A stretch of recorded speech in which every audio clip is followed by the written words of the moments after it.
ini terima kasih nih teman-teman yang hadir dalam sesi ini. Terus terang saja kadang-kadang kita sebagai seorang klinisi, sebagai DPJP itu dalam tanda petik ya, mungkin bisa disebut bisa abai atau lupa atau tidak ngeh atau apapun namanya untuk memperhatikan bagaimana pasien kita itu makan gitu. Bahkan kalau kita lihat guideline resusitasi yang terakhir itu salah satunya diet itu adalah part dari resusitasi. Jadi feeding, ngasih makan, nutrisi itu bagian dari resusitasi. Gitu.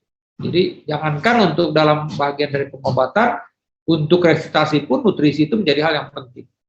Jadi saya rasa ini penting sekali sesi ini untuk kita semua dan mengingatkan diri saya sendiri tentunya juga ketika kita ngobatin, kita jangan asik aja ngobatin pasien dengan obat-obatan gitu. Tapi kita mesti lihat apakah kita memfeeding pasien ini dengan baik atau tidak gitu. Nah, kebetulan yang diangkat di sini adalah mengenai peran L-glutamin pada IBD. Nah, ini karena kebetulan kan memang topik kita ini, JCase ini ya terkait dengan problem-problem yang ada, ya endoskopi, kemudian juga IBD, gitu ya. Nah, kebetulan kita mengangkat mengenai peran dari L-glutamin. Ya, kita mulai dari istilah quality sendiri, gitu ya. Jadi kalau kita lihat bahwa kalau kadang-kadang bisa sih kalau kita mau buat boleh kasih dok saya buat diagnosis colitis boleh sebenarnya ya boleh sebenarnya ya artinya suspek cuman karena sejatinya apa sejatinya kita itu melihat colitis itu sebenarnya ketika kita memang sudah melakukan endoskopi pada pasien tersebut gitu. Nah, kita udah lihat bahwa memang ada inflammation, ada merah pada mukosa dari kolon pasien tersebut. Nah, dari colitis tersebutlah kita paling tidak sudah bisa mendeskripsikan ini kira-kira arahnya ini apakah suatu IBD kah atau ulcerative colitis kah? IBD tadi bisa Crohn disease ataupun ulcerative colitis atau hanya mikroskopik colitis atau ischemic colitis atau misalnya hanya colitis non-spesifik atau colitis infeksi. Saya rasa infeksi juga masih cukup tinggi di negara pasien di pasien-pasien yang kita hadapi di negara kita ini ya. Jadi sekali lagi ini poin pertama. Nah, ketika bicara soal terganggunya mukosa, ini saya bisa bilang ya selalu saya ingat nih kata-kata Profesor Daldiono, ini memang ya termasuk salah satu tokoh lah dalam pengembangan nutrisi klinik di Indonesia ini. Beliau selalu mengingatkan bahwa usus kita itu makannya itu dari lumen gitu loh. Jadi artinya dan usus itu merupakan walaupun kadang-kadang kalau kita bicara dengan dokter kulit bilang kulit yang paling utama di dalam pertahanan daya tahan tubuh. Nah, kalau kita sebagai seorang GI bilang ususlah yang utama. Jadi usus itu menjadi pertahanan tubuh yang utama di dalam tubuh kita, pasien kita. Kalau ini nggak diurus dengan benar, mereka nggak dikasih makan dengan benar, nah ini problemnya. Sekali lagi saya bilang tadi, bahwa usus kita ini, sel-sel ini, enterosit ini, dia makannya itu dari apa yang ada di lumen gitu loh. Jadi kalau Anda tidak memperhatikan lumen itu diisi dengan nutrisi yang baik dalam tanda petik, ya kita bisa tahulah apa yang terjadi pada pasien kita. Jadi bisa saja terjadi yang kita bilang malnutrition, hospital malnutrition di kita tuh tinggi. Kenapa? Sekali lagi karena dokter tidak peduli bagaimana memfeeding, sekali lagi bagaimana memfeeding pasien-pasien tersebut. Nah, ini bisa saya sekilas sedikit ini walaupun topik utama glutamin, tapi saya ya dulu pasien-pasien bisa datang seperti apa? Seperti ini, pain, ya kan, mules, bloating, demam, chills, fatigue, malaise, dehydration. Nah, ketika kita ketemu dengan pasien ini, kita berkonsentrasi ngasih obat untuk ngilangin nyerinya, kasih obat untuk ngurangin kembungnya, stopin diarenya, kasih obat buat demamnya, oh ini perlu antibiotik. Tapi kita lupa bagaimana pasien itu makan. Padahal makan itu menjadi part bagaimana kita bisa menyembuhkan gejala ini.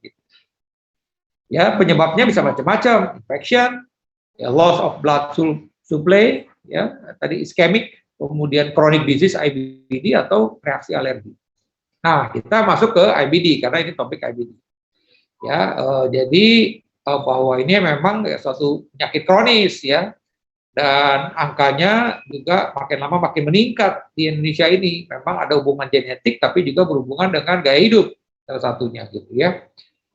Secara umum kita bagi dua ya, antara Crohn dan ulcerative colitis. Nah, ini untuk informasi saja. Kemarin minggu lalu saya rasa Dokter Kakak dan teman-teman di sesi ini sudah menjelaskan secara ini, dan obatnya juga sudah disampaikan ya. Nah, di sini saya poin untuk mengingatkan, obatnya udah masuk, tapi jangan lupa makannya ya, itu tadi. Nah, ini hanya untuk mengingat saja bahwa Crohn ini ya pasiennya lemes, ya berat badan turun, nih tadi poin berat badan turun, demam ya. Kadang-kadang penyakitnya memang membuat anoreksia pasien. Di satu sisi kondisi usus yang memang terganggu itu tidak bisa melakukan absorpsi dengan baik. Gitu. Ya, ini menjadi perhatian.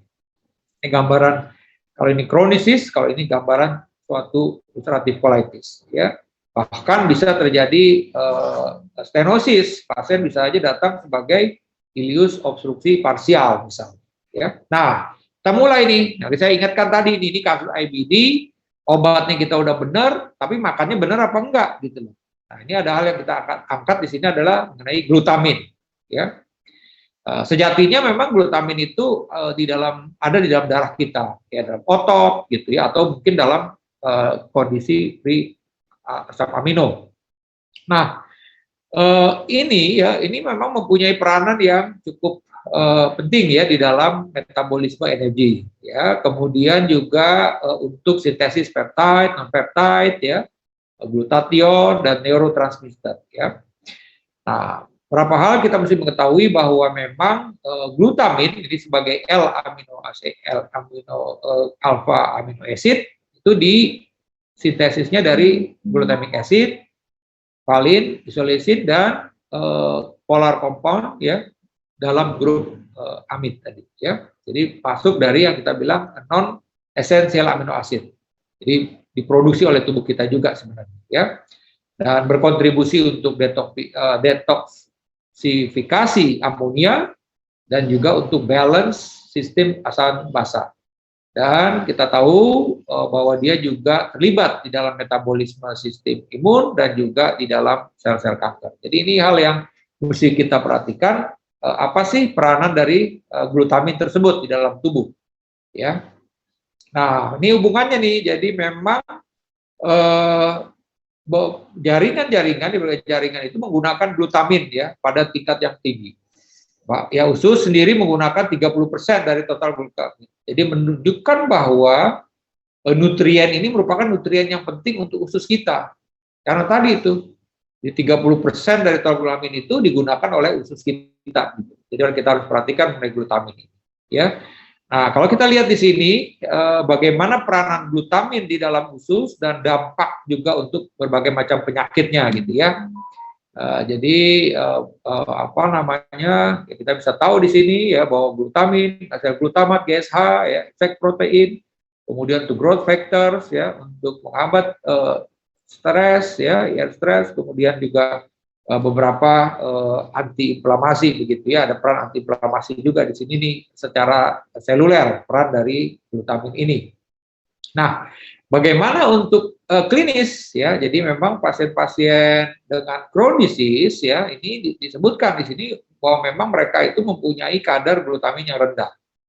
Ya, oleh karena itulah di sini maka kita perlu mensuplementasi tadi. Penyakitnya sendiri membuat kadar glutamin rendah. Padahal tadi dia membutuhkan ya ini. Jadi sini misalnya satu paper ini menyebutkan, artikel ini menyebutkan bahwa glutamin dan whey protein itu meningkatkan permeabilitas intestinal. Ya, kita tahu bahwa permeabilitas intestinal ini menjadi penting ya, terutama juga untuk mencegah terjadinya nosocomial infection gitu ya. Karena tadi kalau usus kita ini tidak dijaga permeabilitasnya, maka ini akan rentan untuk masuknya berbagai macam kuman, gitu ya. Ini berdasarkan randomized control trial. Jadi di sini kita bisa lihat bahwa memang perbedaan itu sebelumnya ya dari kedua grup ini, dan di sini kita bisa lihat bahwa di dalam 2 bulan ini respon daripada glutamin ya di dalam memperbaiki kondisi tersebut begitu ya. Nah, Baiklah, yang berikutnya dari apa yang saya akan sampaikan di sini yaitu bagaimana glutamin, ya pengobatan glutamin itu meningkatkan ya outcome ya baik secara in vitro maupun in vivo pada model colitis eksperimental ya. Nah, tadi saya sebutkan bahwa glutamin ini dapat meningkatkan clinical outcome pada kondisi suatu kondisi yang akut, baik penyakit maupun lesi yang terjadi, ya, dan menunjukkan bahwa apa namanya penguatan dari histioprotein ini adalah menjadi dari kunci untuk bagaimana peran dari protection dari glutamin ini.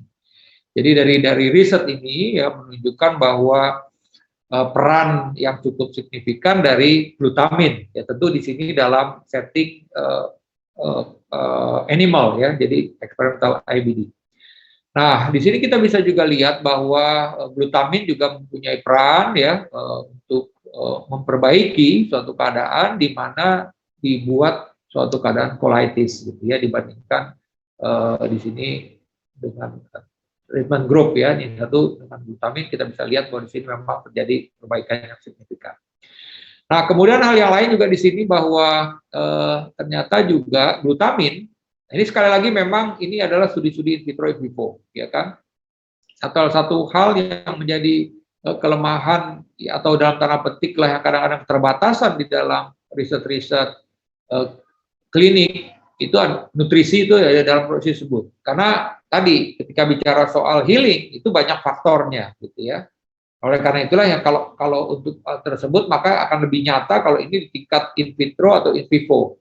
Karena kita bisa yang lain kita bisa atur gitu ya kondisinya. Tapi kalau human manusia ya tidak mungkin gitu ya. Oke, jadi saatnya selama seperti ini ternyata bahwa glutamin itu ya dia akan memperkuat ya epithelial kolon ya dari tikus ini kebetulan ya untuk survivalnya. Dan juga menurunkan apoptosis gitu ya setelah proses terjadinya injuri pada sitokin.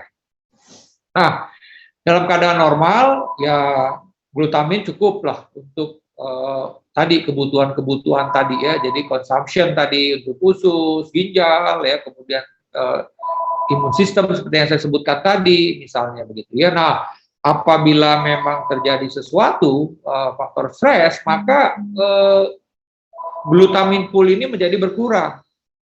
Tentu ini juga akan membawa dampak untuk pemenuhan kebutuhan tersebut gitu. Jadi ini yang harus diperhatikan. Sekali lagi dari hal ini kita bisa aja berpikir praktis bahwa disinilah pentingnya kita untuk membantu pasien tersebut dengan pemberian asam amino dalam hal ini glutamin. Ya. Nah, kemudian juga pada selama stres katabolik, begitu ya. Sebagai contoh, dalam keadaan stres katabolik maka terjadi penurunan lebih dari 50% konsentrasi glutamin di intraseluler dan di plasma turun 30%. Dan oleh karena itulah maka di sini disebutkan suplementasi glutamin itu menjadi suatu hal yang perlu dilakukan, ya. Nah, kemudian pada ini beberapa studi yang menunjukkan, terus terang saja memang studi ini macam-macam gitu ya resultnya. Ya, di sini bahwa pada bayi baru lahir misalnya dia menurunkan infeksi nosokomial. Ya, kemudian pada multiple trauma itu ternyata memang secara signifikan menurunkan kejadian pneumonia, bakteria dan sepsis seperti yang saya sebutkan tadi. Dia meningkatkan permeabilitas intestinal ya, intestine ya, jadi itu juga penting. Kemudian juga pada beberapa keadaan misalnya menurunkan length of stay misalnya. Kemudian juga bisa meningkatkan ya, kita tahu dalam menilai Crohn itu ada yang CDAI Crohn Disease Activity Index yang digunakan untuk dan ini improve gitu ya dengan enteral. Kemudian untuk yang parentral juga menurunkan gram negatif bakteremia. Ya, pada beberapa critical ill patient memang secara parentral itu meningkatkan survival after 6 months. Ya, ini contoh beberapa studi tersebut gitu ya. Dan kemudian juga pada systemic review ini juga menyebutkan peran glutamin ya di dalam kita melakukan strategi mengobati pasien dengan IBD. Ya, di sini walaupun tadi saya bilang ada beberapa kondisi-kondisi di mana ada data yang non signifikan misalnya, tapi sebagian juga menunjukkan ada yang positif misalnya, karena sekali lagi memang tidak mudah di dalam kita mendesain terutama untuk human nutrisi tadi, karena memang ada beberapa faktor ya. Ini juga pada intestinal permeability disebutkan ya bahwa pada pasien yang terjadi peningkatan interoperability ternyata non signifikan ya di dalam menurunkan interoperability pada pasien-pasien ya. Kemudian juga pada yang lain, studi yang lain juga terjadi peningkatan ya. Kemudian pada studi yang dilakukan oleh Benjamin pada 28 pasien, ternyata ini ada. Jadi sekali lagi memang ada beberapa studi yang menunjukkan respon baik, ada yang respon kurang baik. Ya. Maksudnya tidak signifikan. Nah, kalau kita tahu, kita lihat bahwa memang beberapa efek tadi untuk memperkuat lagi ya. Jadi efek glutamin pada eritrosit, kemudian juga clinical application-nya gitu ya. Bahwa beberapa randomized clinical trial yang menunjukkan bahwa suplementasi glutamin mempunyai efek yang baik ya. Kemudian juga impact glutamin pada gut microbiota ya, seperti tadi menunjukkan bahwa penambahan glutamin mempunyai efek yang positif dalam imun respons. Saya tadi sampaikan berperan pada intestine, berperan pada imun respons. Demikian Dokter Amanda ya, teman-teman sejauh sekalian. Ini saya dikasih pada sesi yang ketiga ya. Dalam hal ini memang jadi gongnya begitu, bagaimana kita mengetahui salah satu modalitas, salah satu nutrisi ya, nutrisi yang kita bisa berikan yaitu dalam hal ini glutamin.